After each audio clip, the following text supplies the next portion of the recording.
Ethan Carter never imagined that restoring an abandoned relic on the edge of town could change his life so dramatically. A decorated military veteran turned city official and an avid restorer of classic cars, Ethan cherished his humble suburban haven. Nestled in a quiet cul-de-sac, the neglected $90,000 house had been abandoned for years. To many, it was an eyesore. To him, it was a canvas for rebirth, a place that embodied hope and determination. From the moment Ethan stepped onto the cracked driveway, he sensed both opportunity and foreboding. He recalled memories of family stories, of a home once filled with laughter, now lost beneath layers of dust and despair. With determination as his only tool, he began to breathe life back into the structure. Each nail hammered, each board replaced was an act of redemption. But not everyone shared his vision. Kerren, self-appointed guardian of community standards and the unyielding president of the local homeowners association, HOA, saw Ethan's project as a disruption. To her, every detail, from the brightness of his newly installed porch lights to the quirky charm of his renovated facade, was a violation of strict, outdated HOA aesthetics. In the neighborhood's whispered conversations, Kerren was known as the enforcer, a person who would stop at nothing to keep her rigid rules in place. Their first encounter came unexpectedly. One crisp morning, as Ethan was admiring the progress made on the front garden, Kerren arrived on her scooter, clipboard in hand and a haughty expression plastered on her face. "Ethan Carter, your porch lights are glaring too much. There's no place for that kind of ostentation in our community," she declared, her tone both patronizing and final. Ethan, though taken aback, calmly explained that he had followed all local ordinances and that the lights were merely a nod to modern functionality, not a statement of defiance. However, Kerren's eyes narrowed as she continued, "This isn't a suggestion. It's a violation of our community standards." Though Ethan hoped for a reasoned conversation, the encounter ended with her issuing a final warning that left him puzzled and slightly amused. Little did he know, this was only the opening salvo in what would become a protracted and bitter conflict. Ethan's thoughts churned as he returned to his work. He knew he wasn't just fighting for his home. He was standing up for every homeowner who had ever felt bullied by arbitrary rules. As the sun rose higher, the once abandoned house became a symbol of resilience, a monument to the idea that beauty and character should be celebrated, not suppressed by an entitled few. The very next morning, Ethan discovered a fine taped to his door, an official notice for violating community light regulations, with a penalty of $750. In the cool morning air, Ethan unwrapped the paper, his brow furrowing at the sheer audacity of the charge. Standing on the sidewalk, Kerren glowered, arms crossed, as if the fine itself validated her authority. "The rules apply to everyone, Ethan," she announced, her voice dripping with self-importance. But Ethan, ever the meticulous city official, knew better. He'd reviewed the local ordinances and found no evidence that his tasteful design conflicted with any legitimate code. Determined not to be bullied, he promptly filed a formal complaint with the local zoning office. His actions, however, set off a chain reaction. Within hours, the neighborhood was buzzing with whispers and rumors. Anonymous calls began to pour in to the city's inspection department. Soon, inspectors appeared at Ethan's door, clipboards in hand, scrutinizing every detail of the freshly restored property. The atmosphere grew tense. Ethan was caught in a bureaucratic whirlwind meticulously orchestrated by Kerren. In the midst of this escalating drama, Kerren maintained her posture of entitlement. "You must comply, or you'll be facing further consequences," she warned, relishing every moment of her self-assigned role as the community's guardian. But Ethan's calm persistence only seemed to fuel her determination. While he cited local laws and municipal guidelines that clearly protected his rights, Kerren escalated her tactics by involving additional authorities. That day, phone calls from building inspectors, neighborhood watchers, and even a few concerned locals arrived at his door. The quiet suburb transformed into a battleground of conflicting visions, one of progress and another of rigid conformity. For Ethan, every new inspection was a reminder of the power imbalance at play. And for Kerren, it was another opportunity to flex her muscle over a man who dared to think differently. Realizing that subtle warnings would not bend Ethan to her will, Kerren began to implement even more drastic measures. The fine was merely the first of many. Soon, she introduced false violations, alleging that Ethan's property was not in compliance with a litany of obscure rules. Threats of eviction and property seizure started circulating among the homeowners, designed to intimidate not just Ethan, but anyone daring to deviate from the norm. Determined to uncover the truth, Ethan started his own investigation into the HOA's operations. He attended board meetings, quietly questioned fellow members, and began gathering evidence of corruption.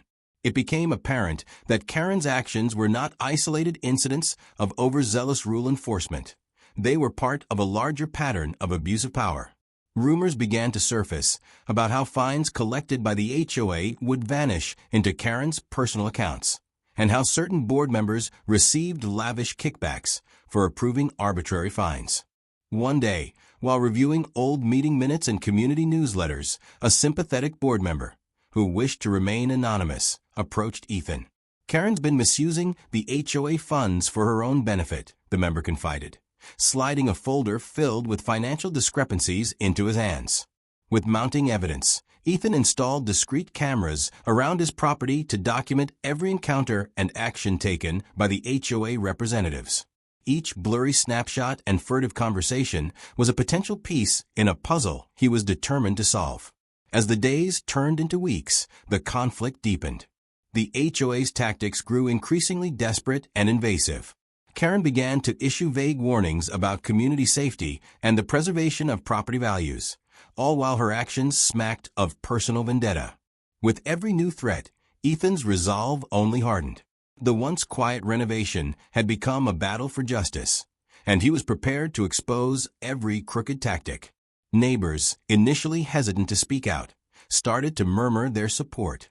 Some recalled earlier times when the HOA had overstepped in minor ways, and Ethan's bold defiance now gave them hope.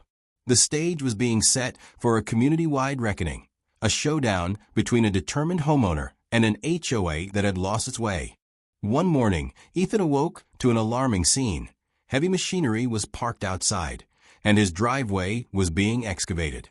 Kerren, overseeing the operation with a smug smile, declared that the HOA was expanding sidewalks to improve community aesthetics. In truth, it was an unauthorized move aimed solely at destabilizing Ethan's property and sending a clear message of intimidation. At the next scheduled HOA meeting, Ethan walked into the packed room with a thick file of legal documents in hand. As murmurs filled the chamber, he began methodically laying out the evidence. Permits he'd obtained, local ordinances clearly protecting his renovations, and the damning footage of the unauthorized driveway work. The community's attention shifted from passive acceptance to shock and indignation. Board members shifted uncomfortably in their seats. Some recalled whispered conversations about Kerren's unchecked authority and the mysterious redirection of HOA funds. Despite the mounting evidence, Kerren refused to relent. "I'm merely enforcing the rules," she snapped, her tone defensive yet defiant. But as Ethan's well-organized legal brief made its case, it was clear that the HOA had no jurisdiction over a property that had been restored in full compliance with municipal law. The room fell silent as neighbors began to murmur their support for Ethan. A few even rose to voice their own grievances against the HOA's overreach. Kerren's face, once flushed with self-righteous authority, betrayed a hint of panic. Yet, even in that moment, she doubled down on her position, her eyes daring anyone to challenge her further. Ethan's counterattack was both legal and public. By exposing the corruption in real time, both through documents and live testimonies, he turned the tide of public opinion. What began as a personal dispute had blossomed into a community revolt. For Ethan, the battle was no longer just about his house. It was about reclaiming the neighborhood from a tyrannical force that had long hidden behind bureaucratic rules. Desperate and cornered, Kerren escalated her tactics one final time. No longer content with fines and warnings, she now involved the police. One fateful evening, she dialed 911, claiming that Ethan's unusually bright porch lights constituted a public disturbance. When the officers arrived, they were greeted by Ethan calmly flashing his city official badge and explaining the full legal context. The officers' skepticism was palpable. They exchanged glances as Ethan detailed how every step he'd taken was legally sanctioned. Meanwhile, Kerren fumbled with her paperwork, unable to produce any credible evidence of wrongdoing. But her desperation did not end there. In a final bid to salvage her authority, she discreetly hired a private investigator to dig up any dirt on Ethan, hoping to unearth personal information or any misstep that could be used against him. Ethan, however, had anticipated every move.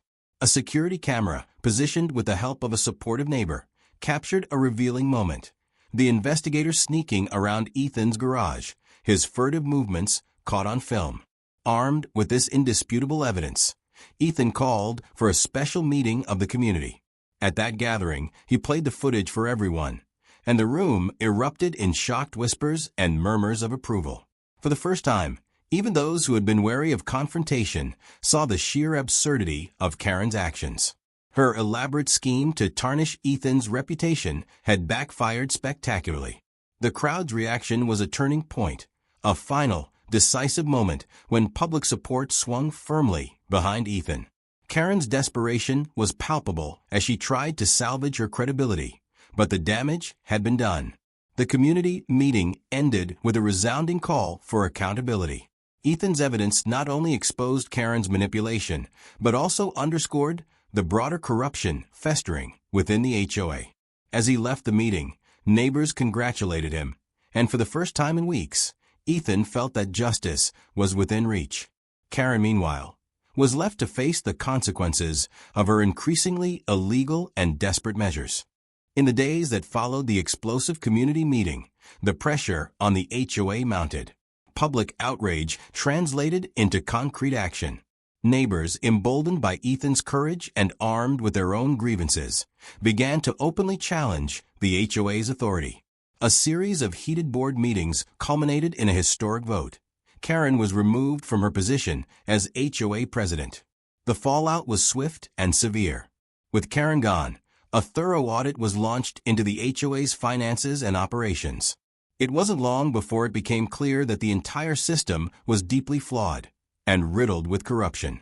The city intervened, levying heavy fines on the HOA for illegally enforcing non-existent rules and mismanaging community funds.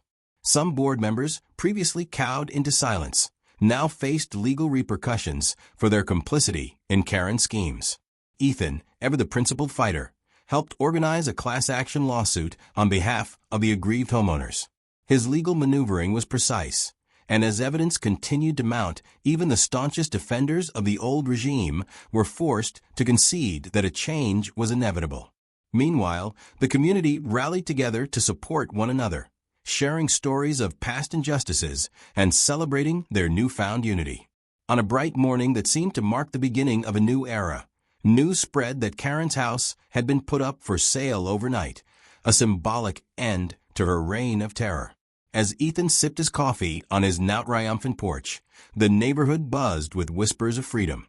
Every repaired brick, every spruced-up garden, and every illuminated window was a testament to the community's resilience and willingness to stand up for what was right. For Ethan, victory was bittersweet.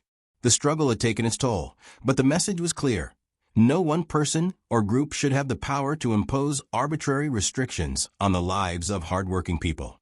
His once abandoned house had become a beacon of hope, a symbol of poetic justice against corruption and entitlement. As the community's collective outrage reached a boiling point, the cracks in the HOA's facade of control began to widen irreparably. With Kerren's overreaching actions now in full view, local authorities and legal experts wasted no time in launching a comprehensive investigation into the HOA's practices.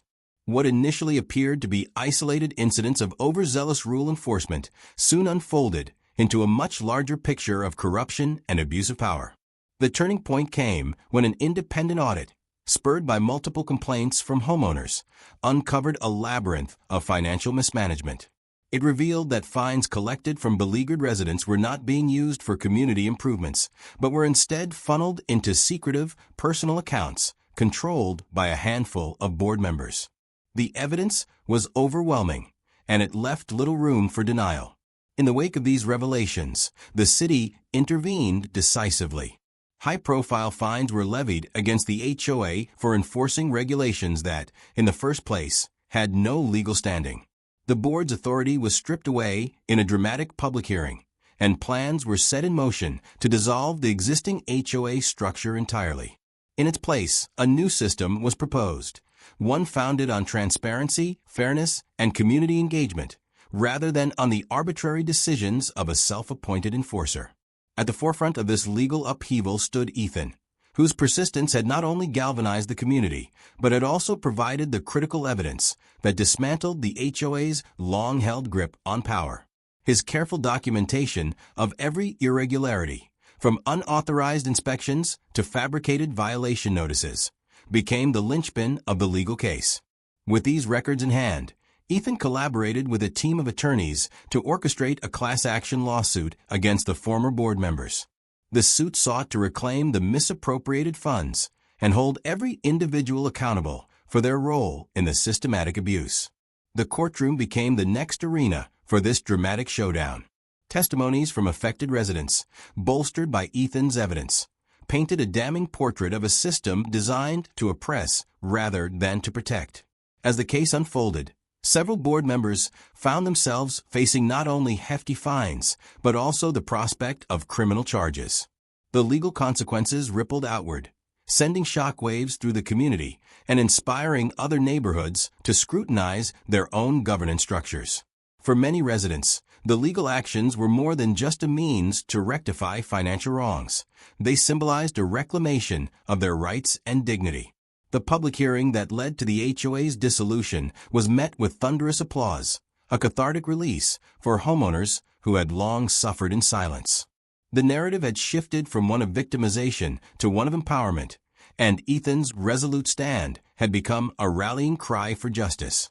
In the end, the combined efforts of the community, local authorities, and legal experts did more than just punish a corrupt system. They laid the groundwork for a new era of civic responsibility. The replacement of the old HOA with a transparent, democratically elected body promised to ensure that such abuses would never again go unchecked. Ethan's final power move, his unwavering commitment to exposing the truth, had not only freed his neighborhood from the shackles of tyranny, but also set a precedent for communities everywhere. As the legal dust settled and the new HOA took shape, the neighborhood emerged from a dark chapter into a future filled with hope and mutual respect. What began as a personal battle for one homeowner had evolved into a landmark victory for collective justice, a reminder that when ordinary citizens unite, even the most entrenched systems can be transformed. As the legal battle waged on and the HOA's misdeeds were laid bare, Kerren's once impenetrable aura of authority began to crumble from within. The revelations of financial misconduct and abuse of power not only brought the organization to its knees, but also left Kerren isolated and exposed. The community that once feared her now looked upon her with a mix of disbelief and satisfaction, as if witnessing a long-awaited reckoning. Public sentiment shifted dramatically as more homeowners stepped forward, sharing their own stories of intimidation and arbitrary fines. It wasn't long before whispers about Kerren's questionable spending and misuse of HOA funds became a deafening roar. The evidence that Ethan had painstakingly compiled proved to be a double-edged sword. While it dismantled the corrupt practices of the board, it also spotlighted Kerren's personal role in the deception. In a series of public meetings and heated hearings, Kerren's attempts to defend herself fell flat. Her explanations were riddled with inconsistencies, and the once firm veneer of control gave way to palpable desperation. With each new testimony, her defenses weakened further, and it became clear that the facade of power she had maintained for so long was nothing more than an elaborate charade. The final blow came when a key witness, a former board member who had grown disillusioned with the rampant corruption, stepped forward. This individual provided incontrovertible proof that Kerren had not only authorized illicit financial transactions, but had also manipulated the board's decisions to further her own interests. The evidence was undeniable, and in the court of public opinion, Kerren had lost her battle. The consequences were swift and severe. Faced with mounting legal charges and the irreversible loss of credibility, Kerren was forced to resign from her position as HOA president. The decision was not merely administrative. It marked the end of an era defined by fear and unilateral power.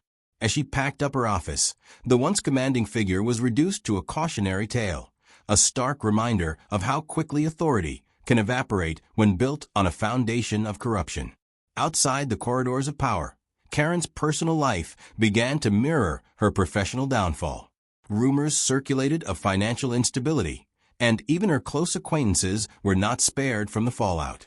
The very traits that had once made her a formidable enforcer now left her vulnerable.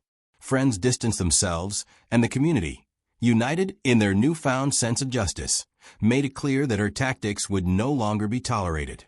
In a twist that underscored the irony of her situation, Kerren was later spotted taking on a modest role at another HOA, this time as an assistant property manager.